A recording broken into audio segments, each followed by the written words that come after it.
ത്രിയേക ദൈവത്തിൻ്റെ അതിപരിശുദ്ധമായ തിരുനാമം മഹത്വപ്പെടുമാറാകട്ടെ.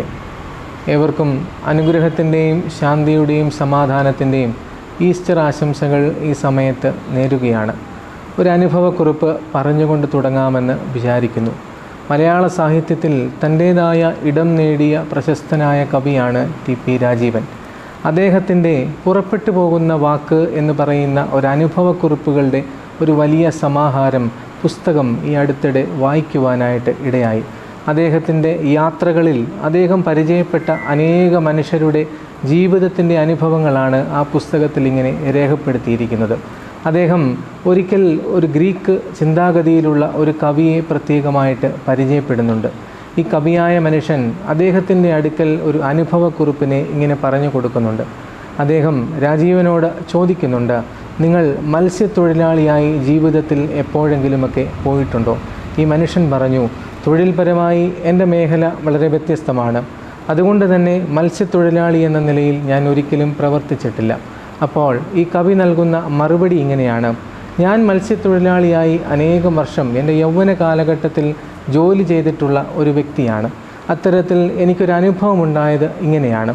ഒരുപക്ഷെ ഒരു മത്സ്യത്തൊഴിലാളിയായി ഞാൻ എൻ്റെ ജീവിതത്തിൻ്റെ യാത്രകളിലൊക്കെയും ആയിരിക്കുമ്പോൾ ഒരുപക്ഷെ കടലിൻ്റെ മുകളിൽ സമാധാനപരമായി ഒഴുകുന്ന വെള്ളത്തിന് താഴെ ഏറെ സന്തോഷത്തോടു കൂടി ജീവിതങ്ങളെ ഇങ്ങനെ നയിച്ചു കൊണ്ടുപോകുന്ന ഒരുപാട് മത്സ്യങ്ങളുണ്ട്, അവരുടെ കുടുംബങ്ങളുണ്ട്. അങ്ങനെ ഇരിക്കെ ഞാനൊരു കാഴ്ച കാണുന്നുണ്ട്. ഒരു ദിവസം എൻ്റെ വലയിൽ അനേകം മത്സ്യങ്ങൾ കുടുങ്ങുന്നുണ്ട്. ആ മത്സ്യങ്ങളൊക്കെയും ഞാനിങ്ങനെ കരയ്ക്കടുപ്പിച്ച് അതിലേക്ക് നോക്കുമ്പോൾ ഈ മനുഷ്യൻ പറഞ്ഞു വയ്ക്കുന്നത് ഇങ്ങനെയാണ്: അവിടെ നോക്കുമ്പോൾ അനേകായിരം കണ്ണുകൾ എന്നെ ദയനീയമായി നോക്കുന്ന ഒരു കാഴ്ച ഞാൻ കണ്ടു. അദ്ദേഹം പറഞ്ഞ് അവസാനിപ്പിക്കുന്നത് ഇങ്ങനെയാണ്: എൻ്റെ ജീവിതത്തിൽ ഞാൻ അവസാനമായി ഈ മത്സ്യത്തൊഴിലിൽ ഇറങ്ങിയ ദിവസം അങ്ങനെയായിരുന്നു. അദ്ദേഹത്തിൻ്റെ ജീവിതത്തിൻ്റെ കാഴ്ചകളെ ഏറെ മാറ്റിമറിച്ച ഒരു ദിവസമായിരുന്നു അത് എന്നുള്ളത്. ഒരുപക്ഷെ ഈ കഥ ഇവിടെ ഇങ്ങനെ അവസാനിക്കുകയാണ്. അദ്ദേഹത്തിൻ്റെ ആ കാഴ്ച വലിയ ദർശനങ്ങളിലേക്ക് ഈ മനുഷ്യനെ കൊണ്ടെത്തിക്കുന്നുണ്ട്. ആ വലിയ ദർശനങ്ങൾ അദ്ദേഹത്തിൻ്റെ ജീവിതത്തിൻ്റെ വലിയ ബോധ്യങ്ങളായി പരിലസിക്കുന്നുമുണ്ട്.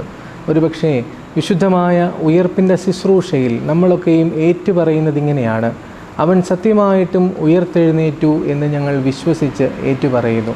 കേവലം ക്രിസ്തുവിൻ്റെ ഉയർത്തെഴുന്നേൽപ്പ് എന്ന് പറയുന്നത് ഒരു കാഴ്ച മാത്രമല്ല, അതൊക്കെയും നമ്മുടെ ഹൃദയത്തിൽ നമ്മുടെ വിശ്വാസത്തെ എത്രമാത്രം ആഴത്തിൽ കൊണ്ടുപോകുവാനുള്ള ഒരു വലിയ സാരാംശത്തെ വെളിപ്പെടുത്തി തരുന്ന ഒന്നാണ് ഉയർപ്പ് എന്ന് പറയുന്നത്. നമുക്ക് പുതിയ തെളിമയുള്ള നല്ല ചിന്തകളെ പരിലസിക്കുവാൻ ഈ ഈസ്റ്ററിൻ്റെ ദിനത്തിൽ സഹായകമാകട്ടെ എന്ന് പ്രാർത്ഥിക്കുന്നു. ഏവർക്കും ഒരിക്കൽ കൂടി സന്തോഷത്തിൻ്റെയും സമാധാനത്തിൻ്റെയും നല്ല ഈസ്റ്ററിനെ ആശംസിക്കുന്നു. നല്ല കാഴ്ചകൾ നമുക്ക് കാണാം, നല്ല ദർശനങ്ങൾ നമ്മുടെ ജീവിതത്തിൽ കൊണ്ടു നടക്കാം, നല്ല ദൃഷ്ടാന്തങ്ങളെ ഒരു പുതിയ തലമുറയ്ക്ക് നമുക്ക് പങ്കുവയ്ക്കാം. ഏവരെയും ദൈവം തമ്പുരാൻ വാഴ്ത്തി അനുഗ്രഹിക്കട്ടെ.